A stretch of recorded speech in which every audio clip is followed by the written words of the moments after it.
what's up, everybody? Thanks for hanging out with us on today's episode of Rethinking Youth Ministry. My name is Brett, and I'm super excited to be joined by three of my friends, Aloha. Hey. And Crystal. Hey there. And Joel. Hey. Joel. And Joel, this is your first time on the podcast. It's my first time. I am so excited. Congratulations. Joel just took a video as proof to his kids that he's on a podcast. That's right. And sent it to him. So Joel, we're super excited. It is your first time on this podcast, Yes. so tell us a little bit about yourself. All right. Well, I am probably the oldest person in Orange. I'm about 60 years old now, but I have been on the board of Orange since, for 25 years. Yeah. Really helped start it with From the Reggie. beginning. Really from the beginning. I've been chairman for all these years and just want to compliment everyone with this organization. I think it's the best strategy in the world. Seen a lot and just love being involved with the ministry. Very cool. Awesome. And as far as personally, I grew up in Michigan. You know, we used to have a football team, but not so much anymore. But loved it there. My claim to fame growing up in sports was in high school. I guarded Magic Johnson in a high school basketball game. Are you serious? Wow. Yes. How'd you do? I held him No kidding. to 42 points. So that's my sports. That's why I went into business. Stuart Hall, who's been on this podcast before, one of his claim to fame is he played high school basketball against Charles Barkley. Wow. Whoa. Wow. I think that's Did really he hold interesting. him to 42 points? He probably got That's dubbed what on you're this. saying is I we bet I need have to that on see Joel and Stuart face Yes. off. Play each other in Yeah. basketball. Hearing. Yep. And I'm only like 70% sure that Stuart actually told that story now that I say it out loud, but we'll Wow. pretend like Well, that later, was what's really Thunder. funny is later I saw Magic. We were signing at this autograph thing, and he goes, "Oh yeah, I remember you." I said, "You couldn't remember me. You were behind me all the time. You were going to the bucket." But anyway, Well, then that's so cool. As far as I think, why I'm here is I've been a business leader my whole life. Been CEO of 4 different companies since I was 35. Wow. Saab. An Amazon startup called Greenlight.com. We used to sell cars on Amazon back in the day. And then Herschend Family Entertainment, which is Dolly Parton, and was a partner with Dolly Parton. She's incredible. And then SeaWorld, which was a real, I had jet black hair before I went to SeaWorld. And that lasted about 3 years, but just so excited now to be retired and being able to focus on what I really want. And my real passion is, I always felt I should be in the marketplace, but always wanted to figure out how to do that in a way that would be pleasing to Jesus and how you led and to lead with love. And so that's really how I spent my career. Very cool. So all of that's great, but there is one other claim to fame. Oh yeah, what's that? That you were on one of nervous. the first episodes of Undercover That's Boss. Right. Oh, yeah, yes. Yeah, that's really going back 2000. Yeah. So for those of you who don't know, Undercover Boss was CBS's big hit program back actually when American Idol was #1. And basically the CEO goes undercover and we meet with our employees, and just there's a lot of fun and a lot of great things came out of that. But it was, it's on Netflix if anybody ever wants to see it. So my husband went back with me last week and we watched that episode. Really? And then I had to chase Joel down in the hallway and go, hey, I need to know what happened to that one guy. The one who got the scholarship? Yes. Yeah. I remember What did that happen part. to that guy? It's just one thing on that. It's one of the principles that came out of that. It's really an Andy Stanley principle: is do for one what you wish you could Yep. do for everyone. totally. And anytime we're leaders in anything, if we have a heart, we can be really overwhelmed by all the pain and suffering that's out there, especially if you have a lot of employees or a lot of volunteers or a lot of church members. And so it's really important to pick one or two and really stick with them. And I did that. I still keep in touch with Albert, who was the kid who went to college, and Richard, who we watched Streets with. So yeah, it's a good principle to keep in touch with those folks. That's so awesome. And another thing that Joel has done is Joel wrote a book called Love Works, and it talks about these 7, what is it? The 7 what principles? Timeless principles. I really like that for effective leadership. Yes. And so we're going to dive into that a little bit, because what we're going to be talking about during our time is leadership skills every youth ministry leader needs to develop. So I know that one of the tensions that I felt in student ministry is I felt called to go into ministry at a pretty young age. I was like 15 years old, and started doing student ministry pretty early. And for most people who feel called to some sort of ministry in the student world, it's normally because you feel called to work with students. But what happens is we find ourselves in these situations where we're leading ministries and we're not leading students as much as we're leading adults who are leading students. And we find ourselves leading a ministry, which is very different from what we originally went into. Right. So I know for me, a lot of times there was always this tension of, well, what am I supposed to be doing? Because I thought I was getting into this to do this over here, but in order to do this effectively, I've got to develop all of these additional skills that maybe I just wasn't prepared for, or maybe nobody prepared me to really begin to understand and develop, that I need to figure out how to do well so that I can do what I feel like God has called me to do. Yeah. That's great. I agree with that completely, especially with volunteers, right? Because totally. With the volunteer staff, which most leaders have, I would think in this church world, is you've got to treat them well, or they're not gonna stay, and that's all great leadership. Yeah, and to piggyback off that, a lot of times you go into student ministry because you like students, you want to lead students, and that's a very different muscle than leading adults or leading their parents. Because at 15, you're leading these students who are kind of like your peers, maybe a few years younger, and their parents are like twice your age. So how do you pivot to leading them to also leading the parents or leading the ministry leaders? Yep. I'm so glad you brought that up, because I'm so glad that you're so glad. That was a real struggle for me when I came out of the public school classroom. Yeah. I was used to leading teenagers. I was trained to lead teenagers. And there is just some sort of almost silent agreement that most of the time they have to do what you say. Yeah, yeah, And totally. adults, as it turns out, don't have to Right. do what you say. Or respect you as even an authority at all. They don't have to. And with students, you sometimes leverage your tone of voice. Yeah. Or your authoritarian position Right. to get where you need to go. Sometimes that happens. It's not the best way to lead, but sometimes that happens. But with adults, I feel like tone is even more critical. Yeah. And so, Joel, how do you lead people through your tone in a way that's honoring, but also says, I still need you to go in this direction? That's a great question. Makes me think about, I'll try to refer back to what I wrote about in the book. One of the words of love, because the whole principle of the book is basically Jesus taught us to love. It's the greatest commandment.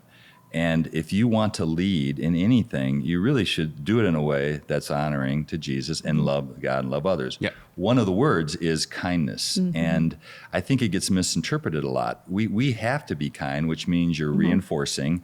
And I like to say, try to be reinforcing and positive 3 times more than you're negative. Oh, wow. Because you've got to fill emotional bank accounts, especially with volunteers. I shouldn't say especially, with anyone you're leading. Right. But at the But same volunteers time, don't get a paycheck, so They don't get a paycheck. they're not as bought in. and so, right, you gotta be very positive with them and kind of think in your mind 3-to-1 ratio, 3-to-1 ratio. But when you have to be firm, it doesn't have to be a firm voice. It just has to be firm and being very specific on what was disappointing. Like, you can't be late every time, or I need you to do this, I need you to do that. Whether it's praise or admonishment, I think it's important, to do it privately, never do it in makes front of sense. other people. And that's a big mistake that all leaders make, is we all remember when we were admonished publicly, and that's not a good thing. But also to keep a firm voice, be specific, but then put them right back into the game again.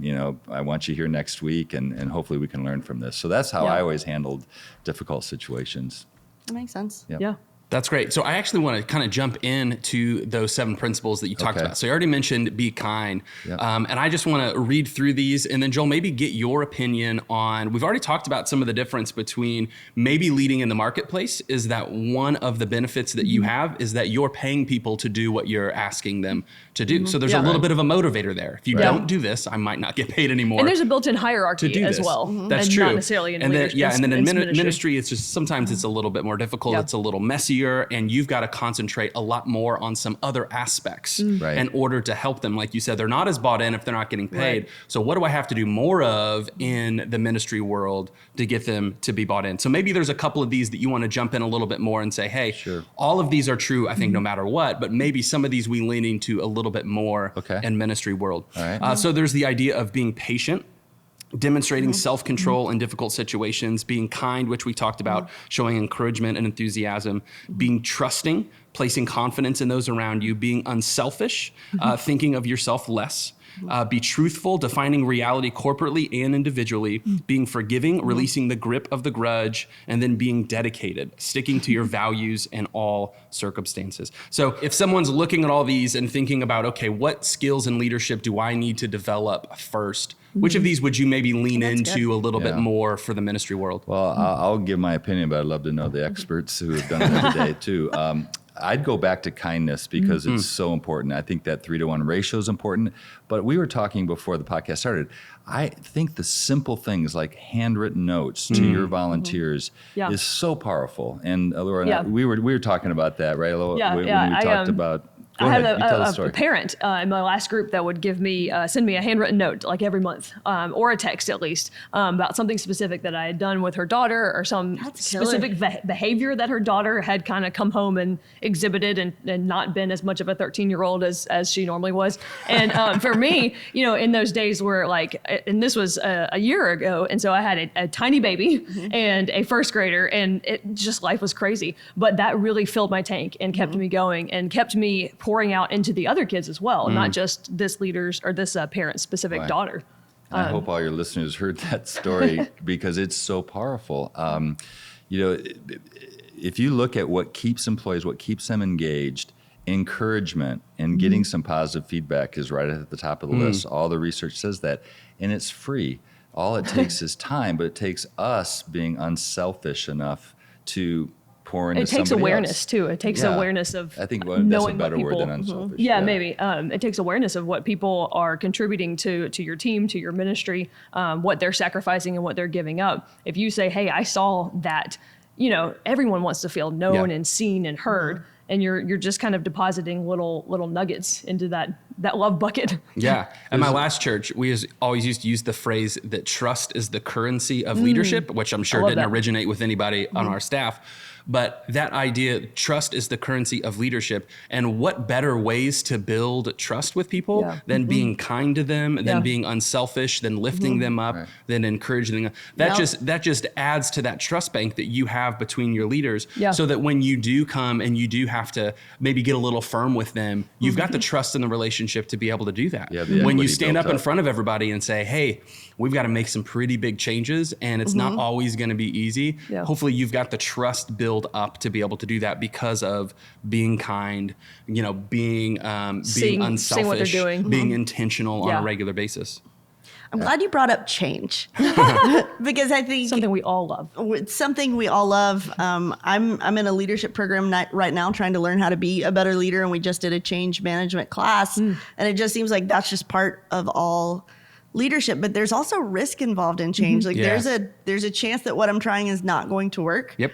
And Joel, I would love for you to speak to how do you lead through risk and how do you lead through change and how do you invite people on a journey when you don't know how that journey is going to end up? That's a great question too. The first thing I think is great communication, and that's very hard to do because we're all so busy. But trying to set a real vision of where you're headed, and so everybody's clear on where the vision is, and then you can kind of work through the mess. And we're actually in the middle of that, even here, kind of reorganizing, and there's a lot of messiness in that. And so I think the more you can come together and communicate and carve out a clear vision of where we're headed, what the ideal state is, then it's easier to work through the difficulties. But the other thing is just, I think the more we can be clear in delegation, which if I had to pick another word, you talked about trustworthiness. Part of being trusting is delegating and being really clear to what people you're expecting them to do. And I think in small ministries or small businesses where we're very entrepreneurial and there's a lot of change going on, it's really easy for us as leaders to take too much control and we don't delegate, we don't give up decisions. And there's nothing that destroys trust faster than to give somebody a responsibility and then kind of yank it back. And so I think as leaders in change, we should really try, once we say, go ahead, you own that small group on Sunday, let it go, and then deal with the encouragement or the admonishment afterwards, but don't pull that responsibility away. So when change is happening, clarity and delegation is really, really important. I think Does that one of help? the That helps a lot. okay. I don't mean to make this my own personal coaching session with Joel, but like that's really helpful. Crystal came in with a totally different list of questions. this is like Crystal's personal Yeah. list that you write down for your I wish you would have sent seminar. these last night. Would've been- I was just going to say, I think that one of the keys to a healthy volunteer ministry is the bought-in factor. Especially speaking from a personal perspective, as when I feel bought in to what our church is doing and to the vision, when I know like where we're going and what the goal is, what the win is, but I'm also relationally built in with the church staff and with Yeah. the parents that I'm leading and the kids that I'm leading. All of that creates the like. That is the I guess currency, the bucket that I'm pulling from when I have to sacrifice those crazy moments in my family's life in order to lead these to lead the kids. That's a great point, because we're talking about trustworthiness as a word. I was talking about trying to be a trustworthy leader, but you're being you got to make sure that they're trustworthy, and you kind of respect that and you honor that in how you treat them. So I think it goes both ways. That trust factor goes both ways. Totally. I want to jump back to what you were talking about with delegation, because I think for a long time in my ministry, I didn't delegate. I just dropped bombs, which means that I did everything on my own until it got to a point where somebody called me on it, or I realized I couldn't do it on my own. Yeah. And so then I threw it to someone else. And it was just okay, you do it. And then eventually they got to a place where they couldn't do it, or they couldn't do it effectively because I never equipped them and helped them understand how to do it. Yeah. Yeah. And so I ended up usually taking it back, either myself or somebody gives it back to me because it's not being done. That's not good leadership across the board. And I think that for us, when I hear this idea of delegation, that so often for me for a long time, it was, what should I give somebody else to do so that I don't have to do it anymore? But in a lot of ways, delegation takes a lot of time and a lot of energy and a lot of effort for us to really, we're talking about developing leaders when we're talking about delegating. We're talking about making sure that there's someone who is the right fit for what they're asking, what we're asking them to do, that we've helped them develop the right skills, they've been resourced to do those things. But I think so often for me, when I heard of delegating, like, oh yeah, I should pass this off to somebody else. And then I just kind of throw it to them, and then I'm shocked when they don't know what That's they're an supposed to incredibly do. good point. I think when we hear the word delegation, we think, because you just said pass, it made me think pass the buck. Like that's oftentimes what kind of comes to mind when you talk about delegation. But when we're talking about the compliment thing, I think, or seeing people and saying, hey, you're good at this, I would argue that there's no better compliment than to say, hey, you're good at organizing. I'm terrible at organizing. Our student closet is full of random props and whoopee cushions. Can you sort those? Can you organize that? And to have someone come in and do that, and that not only says, hey, I saw this in you and that I know that you're good at this, but it gives them that bought in factor to delegate to them. And it takes something off your plate personally. Those are excellent points. And about delegation, that's actually, I write about that a lot. That is a very common misperception, that we should delegate things that we don't want to do. Actually, we should delegate our favorite things in a way to make sure what we're delegating are things that other people want to do. That's part of being unselfish. Like you want them to love coming to work or to church and to do the small group. And yes, it does take time.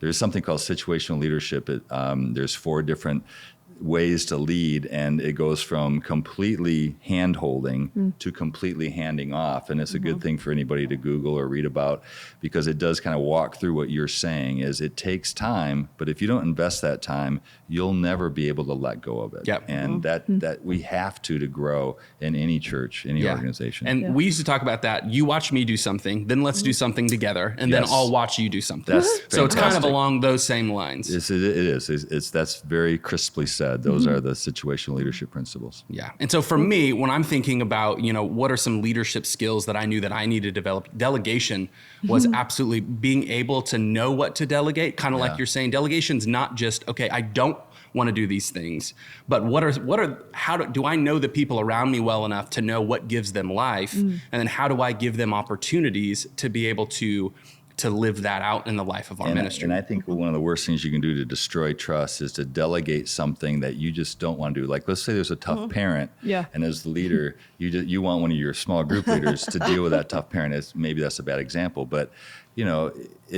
I should be dealing, let's say, with a bad budget issue, not delegating to somebody else to handle it. And I think that's a really important thing in delegating as a leader. Yeah. I thought you asked for other words. Do you mind if I transition to because jump in. you love your guys' thought on this. I think one of the hardest things as a leader to do is to have difficult conversations with a volunteer, with a parent, with an employee. At least it is for me. I mean, I'm Enneagram. We're all different. So some people seem it's really easy for them to do it. For me, it wasn't. And one tool that I was given as a young leader that's very helpful is when you got to have that difficult conversation, to have 3 words written down on a piece of paper, it's not 3 words, 3 statements. Same as, more of, less of. And so you just sit down with them and say, I want you to do the same as this because it's fantastic. I want you to do more of this because we just need more of your talent here. But I want you to do less of this. And it's that way, it's very, very specific. It's very simple, but they leave with a sheet of paper and an understanding of where they did great and where they didn't. And again, always in private, but we have to do that with anyone or they're not going to develop. Yeah. And I just think it's a very simple, easy principle. I wonder what you guys have learned in having those difficult conversations, and are there any other tools that you've used besides what I just said? I think for me, I'm an Enneagram 9, and so I hate confrontation. And so for me, where I always wanted to start at a place where we both agreed on something. Right. And so I always, if we're talking about, ministry specifically, and so if I'm sitting down with a small group leader or a parent that's upset or senior leadership maybe in the church who's not happy with something that happened, I always wanted to start the conversation by us being on the same page about what we believe about their student maybe, or about what we want to happen in the ministry or something along those lines, so that, hey, whatever we talk about here, we both agree on a heart level of what we're attempting to do, what we're trying to do. And maybe we're going to disagree, or we're both going to recognize a way that didn't happen well and we need to redirect. Yeah. But we all agree on, but this is what we're trying to do. I think that naturally, if you start with what we need more of, that's the positive. And usually you agree on what's going well. So I think we're actually saying it in 2 different ways, but the principle is always start with what's working, what you agree on, and you get to what's not working and what you don't agree on. And then I think that's a great and I think other way to thinking say about what the other person, thinking about how they might receive what you're about to say. Like we all kind of think through our own lens of like, I'm an Enneagram 9 or I'm a sanguine temperament or whatever the case may be, whatever your personality test that you prefer du jour. But we always think through our own lens. Yep. But the key is to also think through that other person's lens of like, how might this land with them? Yeah. What are they going through at the moment? What are their weaknesses or what are their insecurities that they might, whatever you're trying to talk to them about might land in the wrong way. And I know that, for those of you who are leading 200 volunteers, it's hard to know what each of their insecurities are and how that might land with them. But you do have other people around you who also know them. So for those kinds of situations that are like the bigger issues, bigger confrontational issues that you have to deal with, I think that's key. Like you have the resources around you to figure out what that other person is going through and what they're gonna what lens they're gonna view what you're saying through. For sure. Yep. And you don't always have to guess at those things. Yeah. I know I personally hate confrontation more than almost anything else. I hate it. And so I asked someone here at our organization who was really good at it, how do you manage that? And I think I may have even said this here on the podcast before, that she responded with the OIC method. Oh, yeah. Which was, you talked about this in tell staff the meeting. person what you observe. Thank you. Tell the person what you observe, like their behavior and how you interpret it. I interpret that to mean that you don't like me very much, or I interpret that to mean you don't like your job very much. And then ask, can they clarify? Is that really what you meant? Because most of the time, I'm not very good at interpreting what someone else means. Yeah. So it's been helpful for me to say. So it's the letters, right? O, I, and C, the letter. Okay. Observe, interpret, and clarify. That's good too. So, Joel, I observe that you yelled at me, which did not really happen and has never happened. Just before we recorded. Right. And I interpret I do want to that meet to with mean, you after this podcast. In private. Less of, more of saying. Interpret that to mean I need to start the job search soon. Can you clarify? Wow, that got deep real quick. Yeah, really. No, I thought we were talking about volunteers. That's a great tip. it was very helpful for me. Yeah, that's cool.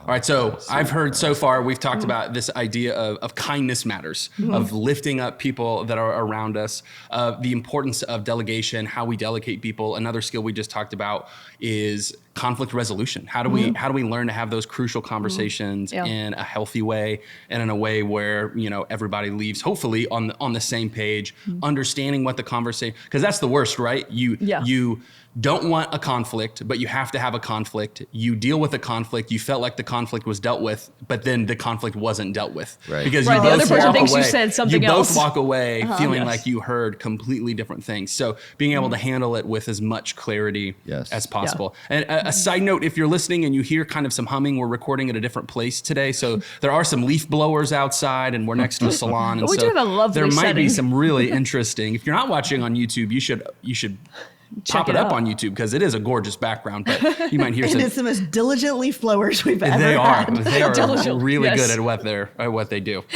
Okay, so moving back, these skills that we need to be developing as ministry leaders. Any other thoughts? Any other ideas? Some of those skills should be.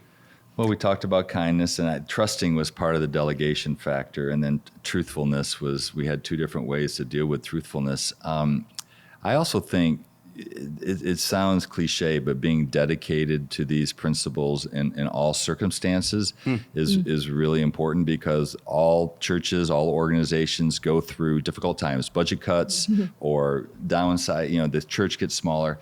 And I think that's when leaders really have to step up and try to do it in a consistent fashion and follow, in my definition, my ethos, these words of love, because that's when the rubber really hits the road. And in the end of the day, Jesus asks us to love, and even if it's with our volunteers more than our parents, I just think it's so critical to that. That's in the end of the day what he asks us to do. And it's not about how many kids are showing up every Sunday. It's about, am I loving the people who are in front of me as a leader in this church? And I think it's really hard for us. Our metrics get messed up, is what I'm getting to, is that I think we all measure the wrong thing sometimes. Just, does that person feel loved? And I think the other point I would make, though, is it's very easy to interpret all this as being soft. And as long as I'm nice and good, and that's what Jesus was. Well, Jesus... Kind is different from nice. Kind is very different from nice. Kindness is not being nice all the time. Kindness is being enthusiastic, but it's also holding people accountable.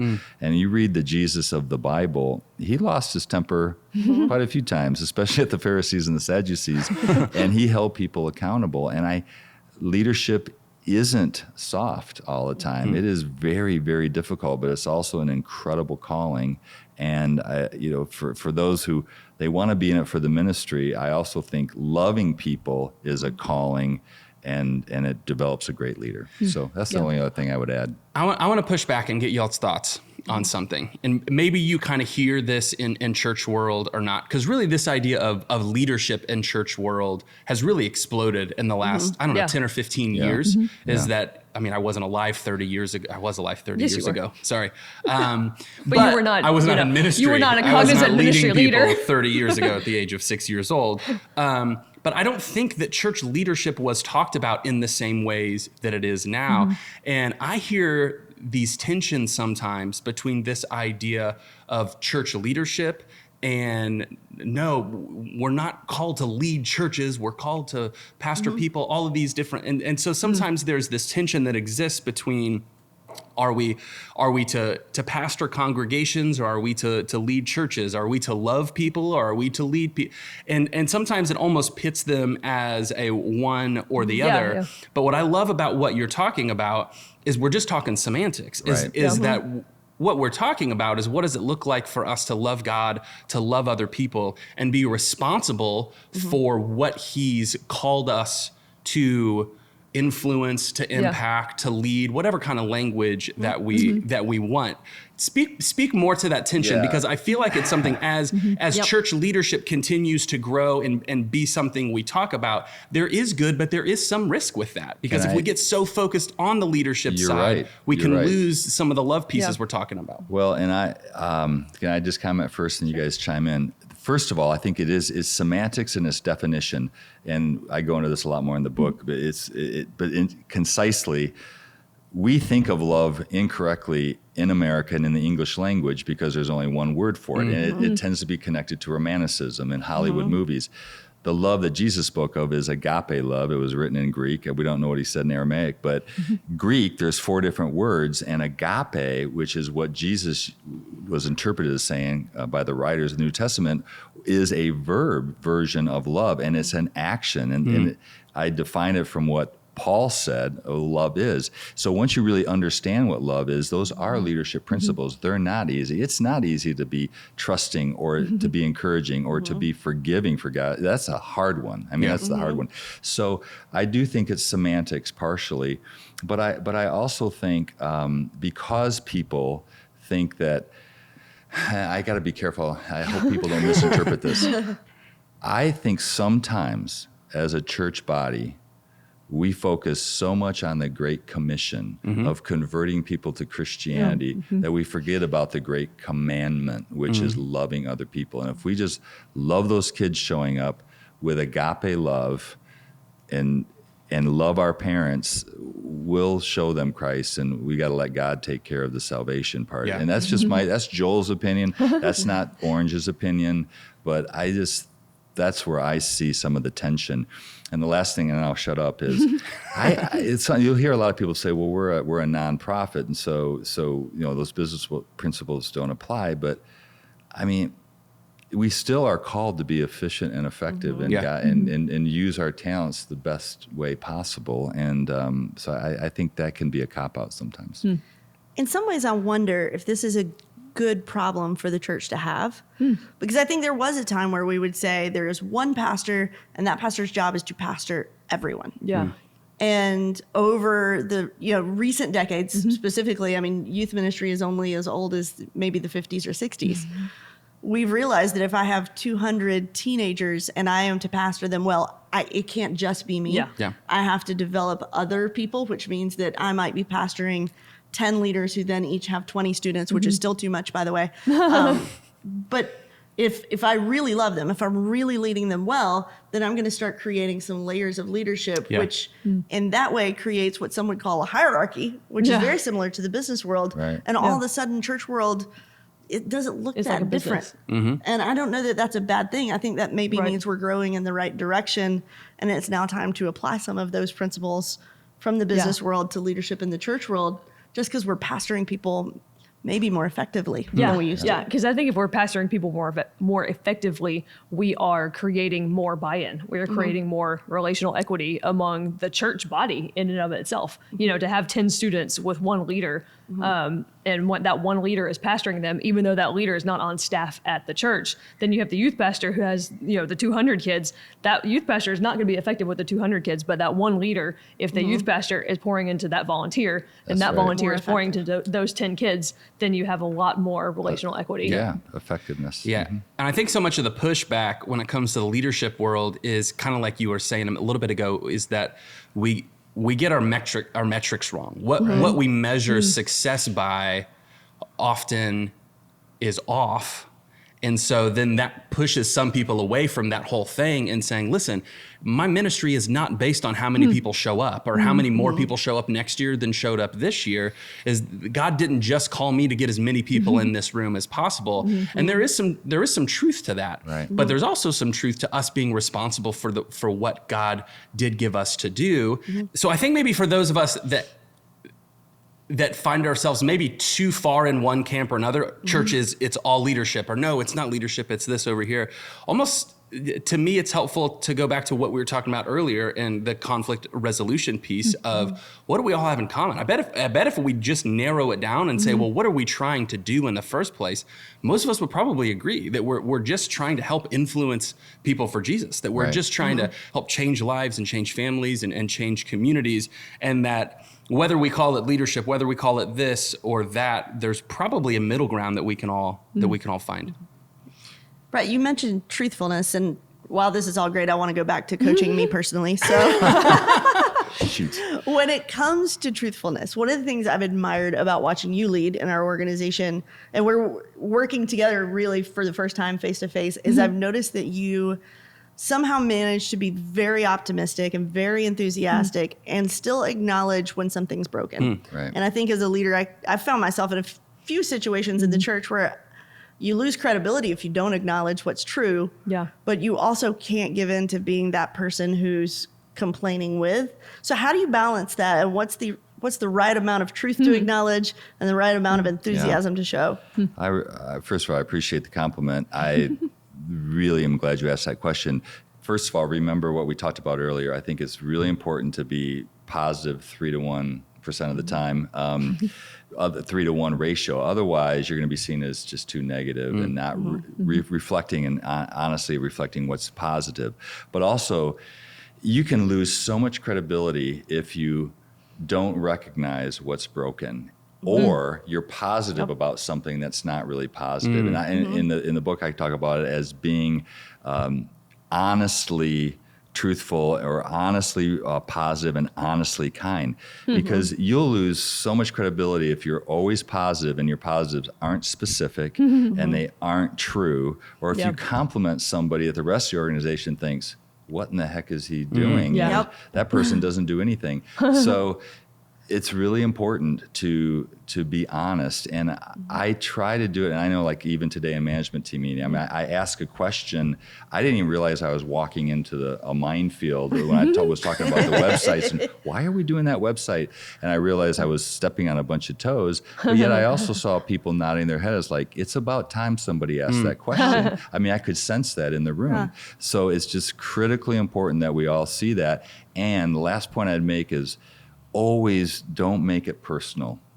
Always try to talk to the issue, not the person, and never attack a person. And I hope that's helpful, but I appreciate the fact that you noticed it. And that has been this week's episode of Coaching Crystal. Thank you so much for joining us. We'll be back next time Crystal's on the podcast. I'm just When kidding. Crystal talks about how to get a free coaching session. No, I think that's so good, because I think that's a tension that I always felt is it even is a personal thing sometimes, where I'm probably the reason that something might not be working well as a leader. Right. And so how do I get to a place where I can talk about this openly and say, okay, here's something that I've been owning that I know that we're not doing well or getting the most out of. And there's just a place of truthfulness that we have to get to personally with ourselves, where we have to be comfortable as a leader to say, I don't think I'm delivering with this. I don't know what the answer is. Can you guys help me think through what this looks like? And that's such a key point. You gain a lot of credibility when you do that in front of other people. And our CEO, I mean, Reggie Joyner, our founder, he's very good at that. He's very good at admitting if he's a weakness in this area. And there are not a lot of leaders out there that do that as well as Reggie does. And it's one of his great gifts. So I think it does gain credibility to do that. Well, I think for me, it's a fear thing. If I open up and I admit that I'm not doing well with this, or I'm confused where we're going here, then do I lose? You open the door. If I'm not sure, how can they be sure in me as a leader who's getting us to go in a certain direction? And you only lose credibility if you don't end up fixing it, right? Or if you can't fix it, delegate it or get help. You know, from an outsider, whatever. But I don't think we ever lose credibility unless we just keep going back to the same well and then don't fix the problem. That's great. Does that make sense? Yeah. I think it speaks to humility too. As you were talking, I was thinking about what about those issues where someone else sees something that is wrong and needs to be fixed. But sometimes we don't see those things ourselves. Sometimes, you don't know what you don't know on the other side of yourself. So to be the kind of person just in everyday life where you have a humility about you and an openness and sort of a willingness to engage with anybody, no matter where they fit in your ministry, so that someone can come to you and say, hey, this isn't working, or, I feel like you should fix this, or, et cetera, et cetera. And just being open and honest to feedback, that's, a life principle, I feel like. Absolutely. No, it is. Well, most leadership principles are life principles too. Yeah. So we could probably talk for 4 or 5 hours about all sorts of different leadership principles and how we need to understand those and develop those pieces. I think one of the challenges is Sunday's coming, Wednesday's coming. Winter retreats are coming. Spring retreats are coming. There's always something else for a lot of us that are listening. I work a full-time job, and I'm just trying to figure out how to lead this student ministry, in a couple hours every single week. So in the midst of the day-to-day life and busyness of ministry, what are some practical ways that you guys could say, this is how we can actually develop these skills in the midst of all of this? I think just in the day to day, we're all of us are doing life. Like you said, we're leading full-time lives, full-time jobs, and so to pick something from this podcast or from what you're reading, or from somebody who tweeted something that was sort of life changing. Pick something that you can work on, for however long, 2 or 3 weeks. Pick little nuggets because it makes it it makes it palatable, it makes it digestible, it makes it doable, and less overwhelming to think, I'm going to read Joel's book and apply all these 7 principles all at one time. You're going to fail. Like you just are. We're all human. And so I feel like if you pick something that you can work on, for a couple weeks at a time, and people will notice, if you're working on something intentionally, That's a good idea. From a day-to-day perspective. Do you have any thoughts? So when I was 22, I started teaching and leading a classroom of students who had no choice. But with adults in my world, I was struggling. And one of the things that I was learning was that the most efficient email is not always the kindest email. The quickest way to say something is not always. And I assumed that everybody else could hear the tone behind my emails. They could not. And pretty quickly developed a reputation with some of our staff for just being a total jerk. Wow. And there was an older, wiser French teacher across the hall from me who was probably in his late 50s, early 60s. I was 22. And he came across the hall one day and he said, "Come here, pumpkin." Pumpkin. And over the course of the next year, he would walk with me through the campus during our planning periods and just teach me stuff. And one of the things he taught me was about going in and saying hi to our administrative staff and talking to the lunch ladies and rephrasing an email. And there were all these little life lessons that came along the way just because we were walking and talking. And so I know sometimes we suggest things like leadership coaching or counseling, and all of that's great. But sometimes I think you just find somebody who's further down the road than you and say, "Will you walk and talk with me a little bit?" Yeah, totally. Yeah. I think mentoring, getting a mentor is a great idea. And honestly, I mean, certainly not a commercial, but I think having a company like an Orange that to provide strategically what a youth pastor needs to get their job done, then they can focus more on the leadership aspects versus spending other time developing curriculum or developing programming, which I think most people who go into ministry, I would imagine they think that's what they're supposed to be doing versus, get the programming. Now I can focus on being a leader, whether it's mentoring or focusing on one idea, like Aloha said.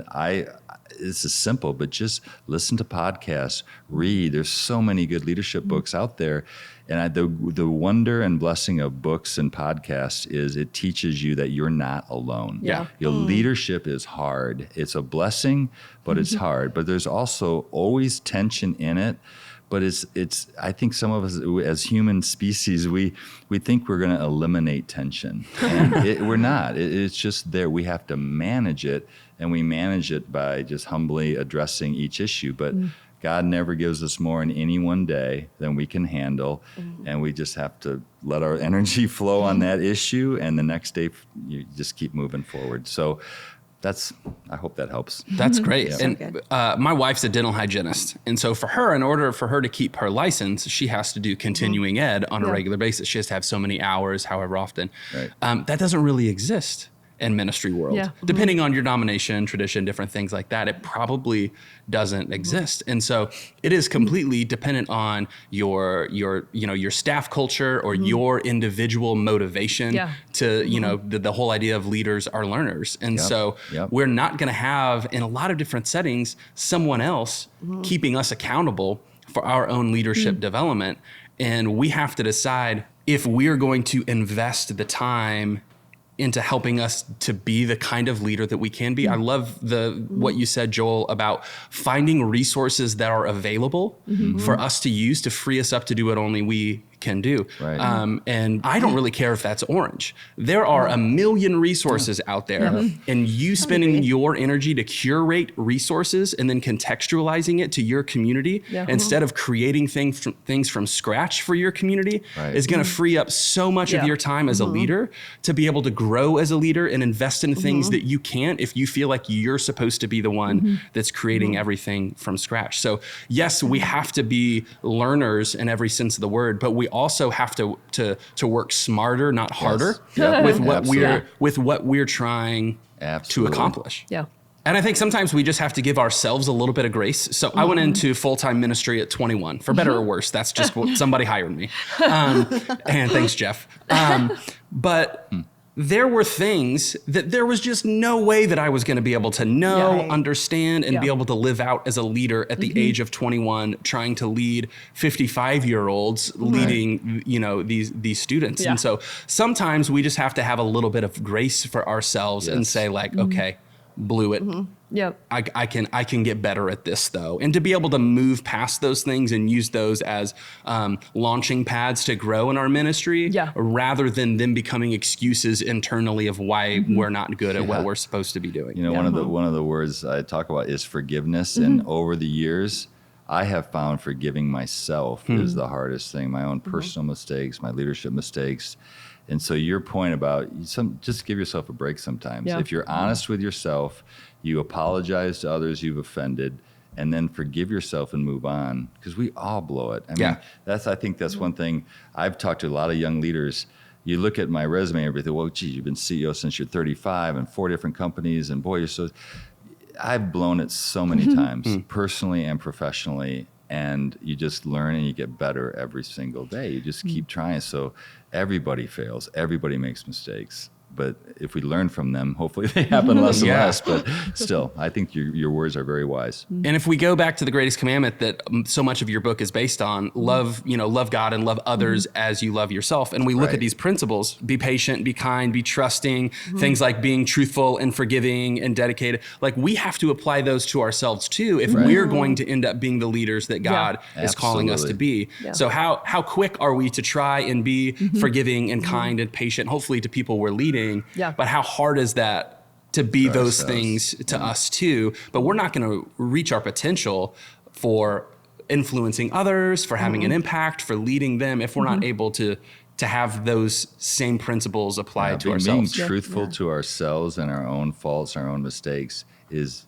not an easy thing. I mean, forgiving ourselves, being truthful to ourselves, it takes years of practice. So these kind of conversations are usually really overwhelming with me, because I usually leave feeling more bummed out about all the different leadership skills that I know that I need to work on, rather than having patience with myself and all of those kind of things. So as we wrap up though, any final thoughts, any last pieces of kind of leadership advice or wisdom or thoughts that we didn't get the chance to talk about today that you would want to make sure that student leaders hear? So you mentioned leading ourselves well, right? And being responsible for our own continuing education. And I think as a leader, sometimes I assume those I'm leading don't want that. When in reality, they do.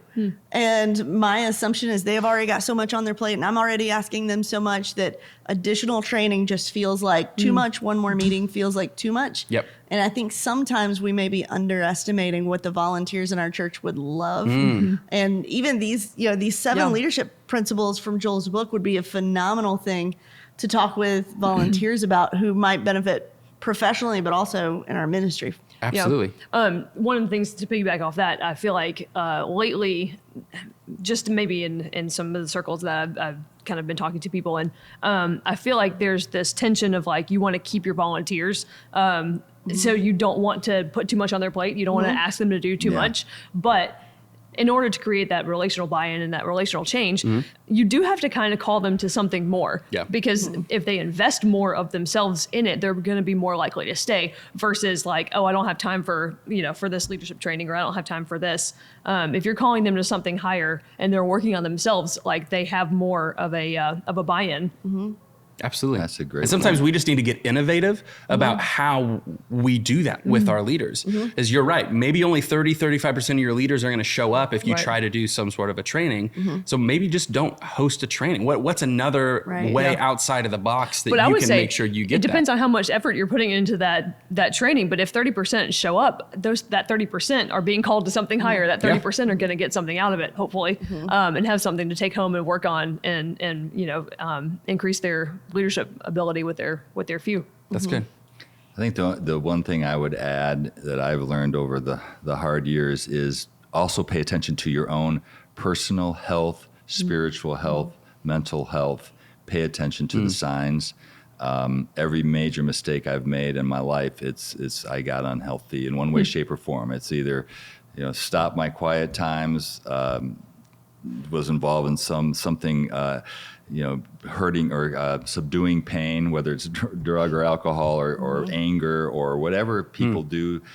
Just pay attention to that, because as a leader, you can't be a great leader if you're unhealthy. Yeah. And I think in the ministry world, we sometimes use the excuse of, well, we're saving souls, we're out there, we're helping people, and then we get unhealthy, and Satan's looking for that. And, and so I would just encourage people not only to learn to be a good leader, but pay attention to your own health and well-being. And you can't be a tired, frustrated, or leader and be a great leader. Well, that's the whole idea of leading out of the overflow, Right, is that we're not going right. to be able to lead well if our cup is empty. But so often we almost wear it as a badge of honor that I'm on empty because Yeah. I'm running it all nonstop out. all the time. That's not a badge. Yeah. Yeah, but that's definitely not something we should be It trying doesn't to end lift well. up. You know, it might work when but it doesn't end well.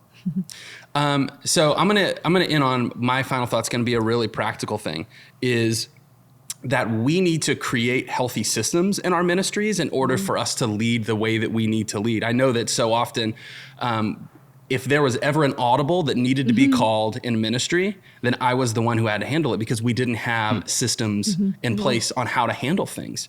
And so if anything ever really happened out of the ordinary, nobody really knew how to handle it. And so I was always the one. So I wasn't developing other people to be able to do those things. I wasn't kind of raising the bar for them to have those responsibilities. And then I was stuck spending so much of my time that could have been doing other things, just trying to put out fires or doing some other pieces. So the better that we can build and create healthy systems in our ministries that, going back to delegate other people on how to handle those situations. I just think that we become better leaders and that we kind of raise the bar at the same time with everybody else. Cool. Joel, thanks for hanging out with us. Hey, was this it has as been bad as you thought it was fantastic. going to be? Oh, it's very fun. Awesome. The personal coaching session was fantastic. That was great. So No, helpful. I loved it. Thanks. You'll send Crystal the bill separately, right? No, I hope it was helpful in some way. And I just want to thank all your listeners for what they do. It's just an amazing thing to just teach kids about Jesus and teach kids and young students and older students about love. That's fantastic. Absolutely. And so thank you guys so much for hanging out with us during this time. We hope that it is helpful, and we are so grateful that we get to, in some ways we like to almost think as if you are a silent person at this table that just never spoke up during the conversation. But the reason that we record these conversations is because we know ministry can be a lonely thing. And so we have these conversations with you in mind and really hope that they're helpful, that they're challenging, and also practical in some ways, that you do have some things that you can walk away with from what we've talked about that can help where you are right now. So thanks not only for listening, but like Joel said, thank you for what you're doing in the lives of families and churches and communities all over the place. So guys, thank you so much for hanging out, for chatting once again, and thanks again for listening. Have a great day.